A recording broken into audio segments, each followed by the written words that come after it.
Assalamualaikum warahmatullahi wabarakatuh. Alhamdulillahirabbil alamin.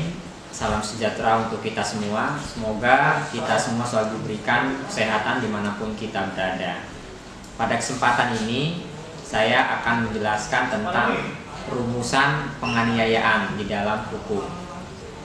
Mungkin penganiayaan ini sudah bukan hal yang baru lagi. Mungkin kawan-kawan sudah tahu apa itu penganiayaan dan seterusnya. Tapi saya akan coba menjelaskan dengan sederhana.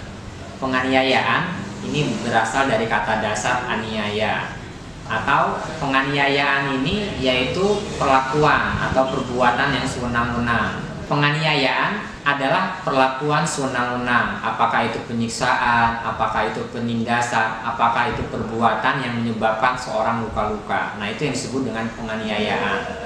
Terus juga penganiayaan ini perbuatan yang disengaja. Apakah itu menyebabkan rasa sakit pada seseorang, menimbulkan seorang itu luka-luka sampai merugikan kesehatannya. Nah, itu disebut dengan penganiayaan. Kalau dalam ilmu hukum, unsur-unsur penganiayaan itu nggak banyak. Ada 3. 1, yang pertama adanya perbuatan. Yang kedua adanya akibat. Yang ketiga, ini dilakukan dengan sengaja. Nah, itu yang disebut dengan unsur penganiayaan di dalam ilmu hukum. Nah, itu sederhananya tentang penganiayaan. Jadi kita harus tahu konstruksinya terlebih dahulu. Penganiayaan itu apa? Jadi unsur-unsur penganiayaan, yang pertama dilakukan dengan sengaja, yang kedua ada perbuatan yang dilakukannya, yang ketiga ada akibat yang dihasilkannya. Nah, ini tidak saya jabarkan lagi ya.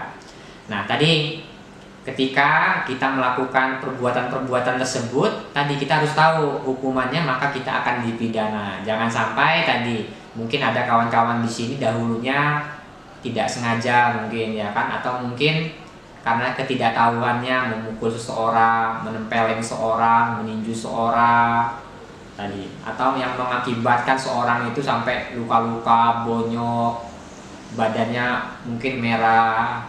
Nah, itu ternyata perbuatan tersebut itu bisa dipidana. Nah, jangan sampai tadi karena kita tidak tahu ya kan, perbuatan kita itu ternyata bisa dipidana. Mungkin ada juga kawan-kawan yang menjadi korban akibat penganiayaan. Nah, mungkin ada juga yang seperti itu ya kan, yang dahulunya mungkin dipukul kawannya, ditempeleng kawannya, dicubit kawannya, disiksa kawannya, pokoknya ditindas, pokoknya dianiaya, atau ada perlakuan sewenang-wenang. Nah, ternyata itu tadi dimaksud dengan penganiayaan. Nah, itu bisa dilaporkan. Penganiayaan itu diatur dari pasal 351 sampai 356. Ada penganiayaan biasa, ada penganiayaan ringan dan berencana, ada penganiayaan berat dan berencana. Jadi kalau di dalam pasal tersebut, barang siapa yang melakukan penganiayaan maka akan diancam hukuman, seperti itu. Jadi tidak dijelaskan dalam KUHP penganiayaan itu yang seperti apa. Makanya di dalam ilmu hukum kita diberitahu penganiayaan itu ialah perlakuan yang sewenang-wenang, yang mengakibatkan seorang luka-luka, yang mengakibatkan seorang mengalami rasa sakit atau menimbulkan rasa sakit, yang menyebabkan seorang ini tadi berdampak psikologinya terganggu.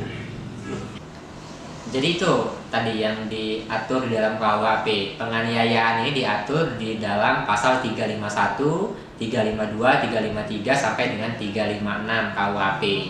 Ada penganiayaan biasa, ada penganiayaan ringan dan berencana, ada penganiayaan berat dan berencana. Di dalam pasal 351 penganiayaan ya, yang dimaksud dengan penganiayaan, barang siapa yang melakukan penganiayaan maka diancam penjara paling lama 2 tahun. Jadi isi dalam KUHP seperti itu. Yang dimaksud dengan penganiayaan tidak ditafsirkan, tidak ada tafsiran di dalam KUHP. Nah, di dalam ilmu hukum lah ditafsirkan penganiayaan itu seperti apa. Nah, terus seorang tadi bisa melaporkan perbuatan tersebut ya, bahwa mengalami penganiayaan ini dengan dibuktikan dengan adanya visum et repertum.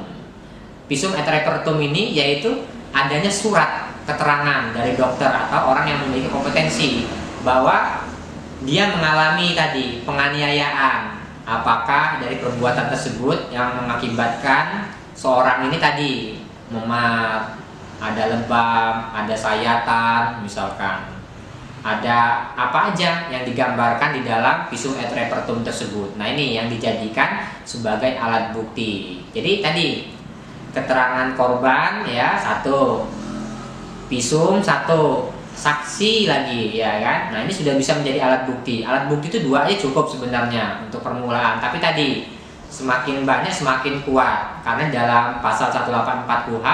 Jadi dalam KUHP 184 ya, alat bukti itu ada 5. Ada keterangan saksi, ada keterangan ahli, surat petunjuk, dan keterangan terdakwa. Jadi surat ya atau visum et repertum ini menjadi alat bukti di dalam persidangan nantinya. Nah, maka di dalam keseharian kita harus berhati-hati di dalam melakukan aktivitas. Jangan sampai kita tidak kontrol emosi. Karena apa? Ketika kita melakukan perbuatan tersebut ya, itu kita bisa dipidana. Itu yang bisa saya jelaskan tentang rumusan penganiayaan. Kalaupun ada dissenting opinion, dia tidak apa-apa seperti itu. Salam kepastian hukum, kemanfaatan, dan keadilan. Wassalamualaikum warahmatullahi wabarakatuh.